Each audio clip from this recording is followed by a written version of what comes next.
ఏం ఓటింగో ఏంటో మాస్టర్, ఎక్కడేసిన గొంగలు అక్కడే ఉన్నట్టుగా అనిపిస్తుంది అనమాట.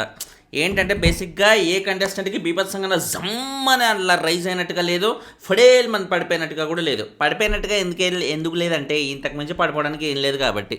మొత్తానికి ఒక్క గౌతమ్ నిఖిల్ తప్ప అందరూ ఈ 8 మందిలో 2 మాత్రమే ఈ వారం సేఫ్. మిగిలిన 6 ఎవరు వెళ్ళిపోయినా పర్లేదురా బాబు, ఎవరు వెళ్ళిపోయినా ఆ స్కోప్ అయితే ఉంది ఎవరైనా వెళ్ళిపోవడానికి అన్నట్టుకైతే ఉందన్నమాట ఈసారి పరిస్థితి. ఏంటి అసలు కంటెస్టెంట్స్ ఇలా ఉన్నారు, వాళ్ళ ఓటింగ్ అంటే ఇలా ఉంది అని అంటే వచ్చిన కంటెస్టెంట్స్ అలా ఉన్నారు, వాళ్ళు ఆడే పద్ధతి అలా ఉంది.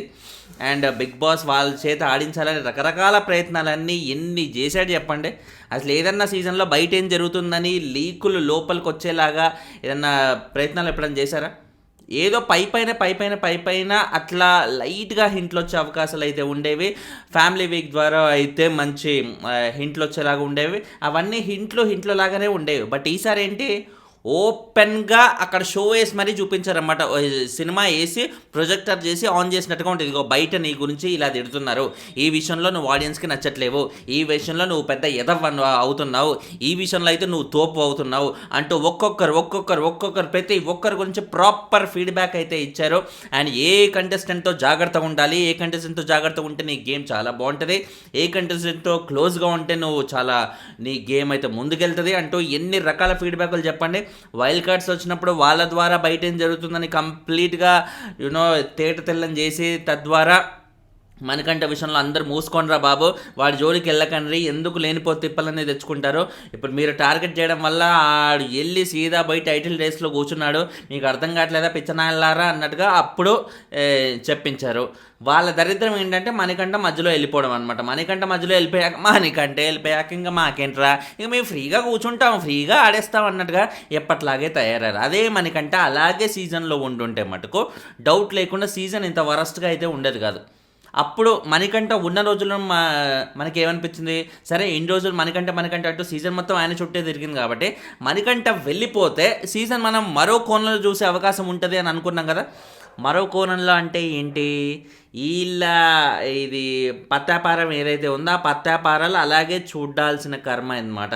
సో మణికంఠ ఉన్న టైంలో కంప్లీట్లీ ఎంతసేపు మణికంఠని ఎలా టార్గెట్ చేయాలి, ఇవాళ ఎలా ఓడగొట్టాలి, ఇవాళ ఎలా ఆయనకు వచ్చిన అవకాశాలని కంప్లీట్గా పారదోరాలి అంటూ ఈ యాంగిల్లో ఉండేది. అండ్ ఆ వేలో వాళ్ళు అదే పనిగా టార్గెట్ చేస్తుంటే చూసే ఆడియన్స్కి ఏమనిపించేది, మణికంఠని అనవసరంగా టార్గెట్ చేస్తున్నారు కదా, మనం మణికంఠ కొట్టేద్దాం రా, మనం మణికంఠ వైపు నిలబడతాం రా అంటూ ఆడియన్స్ బాగా బలం ఇచ్చి తద్వారా ఓట్లు బాగా కుద్దారు.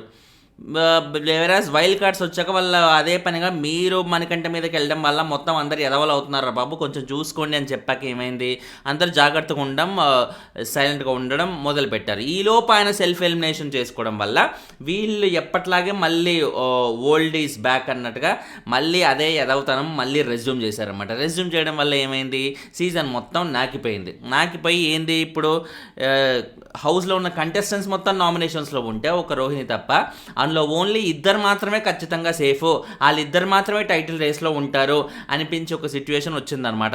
గౌతమ్ నిఖిల్ తప్ప టాప్ 5లో ఇంకెవరు ఉంటారా అంటే ఖచ్చితంగా స్టాంప్ వేసి గుద్ది వీళ్ళైతే ఉంటారా అన్నట్టుగా చెప్పే పరిస్థితి ఏమైనా ఉందా?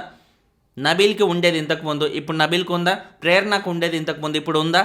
ప్రతి ఒక్కరు ఒక్కొక్కరు వాళ్ళు చేసే సిల్లీ చేష్టల వల్ల ఆ టాప్ 5 రేస్ నుంచి ఖచ్చితంగా అలా ఎగ్జిట్ అవుతున్న పరిస్థితుల్లో వస్తున్నాయి అన్నమాట. ఇప్పుడు ఏంటంటే ఏదో నామకే వాస్తే టాప్ 2 కాకుండా 3, 4, 5 అనే ప్లేసెస్ కూడా ఉన్నాయి కాబట్టి నామకే వాస్తే ఆ పొజిషన్స్లో ఎవరో ఒకరిని తీసుకొచ్చి పెట్టాల్సిన పరిస్థితి అనమాట.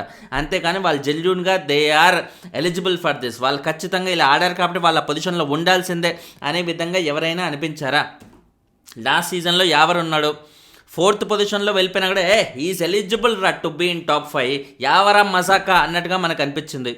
శివాజీ గారు 3rd పొజిషన్ ఉంటే హీస్ ఖచ్చితంగా ఎలిజిబుల్ రా అన్నట్టుగా అనిపించింది. ఈసారి అలా 3rd, 4th, 5th పొజిషన్స్ గురించి ఎవరైనా సరే ఖచ్చితంగా వీళ్ళైతే ఎలిజిబుల్ రా అనే విధంగా ఉందా? అస్సలు లేనే లేదు, ఆ సోయే లేదు ఎవ్వరికి. అండ్ కంటెస్టెంట్స్ కూడా చాలా లైట్ తీసుకుంటున్నారు అనమాట. అసలు టికెట్ టు ఫినాలే టాస్కులు రా బయట, టికెట్ టు ఫినాల్ డైరెక్ట్గా ఫినాలే వీక్కి వెళ్ళిపోయే ఒక అవకాశం, ఎంత పెద్ద అవకాశం ఉంది. అలాంటి అవకాశానికి సంబంధించిన టాస్కులు జరుగుతూ ఉంటాయి. ఆ టాస్కులకి మనకి లాస్ట్ సీజన్లో ఉన్నంత ఇంట్రెస్ట్ ఈసారి వస్తుందా? డౌట్ లేకుండా చాలా చాలా ప్రయత్నాలు చేసి ఇన్నోవేటివ్గా ఆలోచించి ఎక్స్ కంటెస్టెంట్స్ని తీసుకొచ్చి వాళ్ళ ద్వారా సంచాలకులుగా చేయించి ఇవన్నీ చేస్తున్నారు. చాలా బాగుంది, గుడ్ థాట్ అయితే బాగుంది. కానీ ఆ ఇంప్లిమెంటేషన్ ఎలా ఉంది? అంత ఇంట్రెస్టింగ్గా అనిపిస్తుందా? అంత ఇదిగా అబ్బా ఏం ఆడరు ఎవరెవరెవరెవరెవరే అదేం టాస్క్ రా అన్నట్టుగా ఈ లెవెల్లో అనిపిస్తుందా? లాస్ట్ 2 ఎపిసోడ్స్ అయితే నాకైతే అనిపించలేదు. ఇవాళ ఎపిసోడ్ చాలా బాగుంటుంది అన్నట్టుగా టాక్ అయితే వినిపిస్తుంది. మరి చూద్దాం ఏ లెవెల్లో బాగుంటుంది, ఏ లెవెల్లో కట్ చేసి ఎడిటింగ్లో చూపించి తద్వారా ఎపిసోడ్ పరంగా కట్ చేస్తారని చూడాలన్నమాట.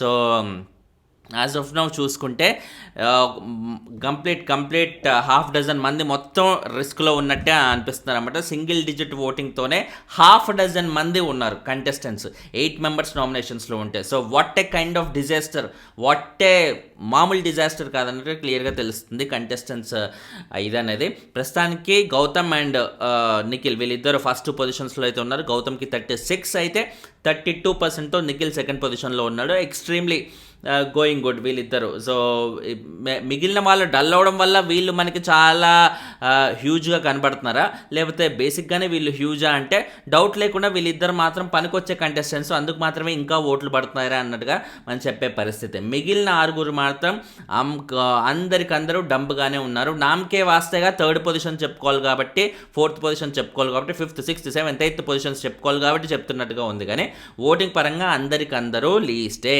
ఈ 6 ఎవరైనా వెళ్ళిపోయే పరిస్థితే ఉంది.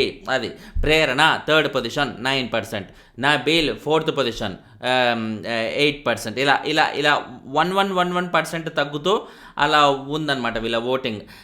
6% నెక్స్ట్ తేజ.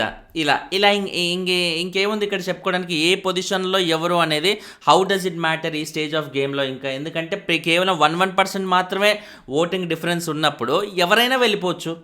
ఇప్పుడు కంప్లీట్ లీస్ట్ పొజిషన్లో ఉన్న వాళ్ళు, లేకపోతే ఇప్పుడు ఈ 6 మెంబర్స్లో టాప్ పొజిషన్లో ఉన్న వాళ్ళు కూడా వెళ్ళిపోతారు. ఎందుకంటే చాలా మైన్యూట్ తేడాతో మాత్రమే ఉంది కాబట్టి వీళ్ళందరి ఓటింగు అది. సో బేసిక్గా it doesn't matter at all. Avinash next ఇమీడియట్గా ఉన్న పొజిషన్లో ఉన్నాడు.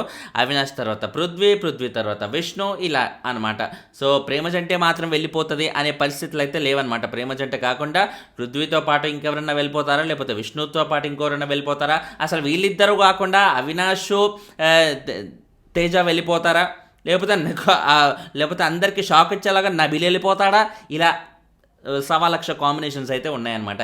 ఏ కాంబినేషన్స్లో ఎవరు వెళ్ళిపోతే బాగుంటుంది అంటారు? డబుల్ ఎలిమినేషన్ ఎలాగో ఉండబోతుంది, ఇంతమంది ఉన్నారు కాబట్టి డబుల్ ఎలిమినేషన్ అనేది ఎట్లా ఈజీగా చేసేయచ్చు ఈ వారం అయితే డబుల్ ఎలిమినేషన్. ఎందుకంటే ఇంతకు మించిన ఆస్కారం అయితే ఉండదు. 6 మెంబర్స్ డేంజర్లో ఉన్నారంటే 6 మెంబర్స్లో ఇద్దరిని దిగడం పెద్ద కష్టమే కాదనమాట. సో కాబట్టి డౌట్ లేకుండా ఈ వారం డబుల్ ఎలిమినేషన్ అనేది ఉండబోతుంది. సో ఎవరు వెళ్ళిపోతే బాగుంటుంది అసలు? ఇప్పుడు ప్రేమజంట కాకుండా మిగతా వాళ్ళ పేర్లలో రిస్క్లో ఉన్న వాళ్ళలో పేర్లు చెప్పండి మాస్టర్, నాకు వినాలని ఉంది. ఎంతమంది ఆ మిగతా వాళ్ళలో వెళ్ళిపోవాలని అనే ఆశ వ్యక్తం చేస్తారు కింద కమెంట్ అయితే చేసి చెప్పండి. ఛానల్ని సబ్స్క్రైబ్ చేసుకోండి. లైకులు కొడతా ఉంటే ఆల్గోరిథం ప్రకారంగా యూట్యూబ్ వీడియోలు ముందుకు చూపిస్తుంది అన్నమాట. సో ఒక్క లైక్ కొట్టండి, 1 సెకండ్ పడుతుంది, అలాంటి వాళ్ళు బతికేస్తారు. బాయ్.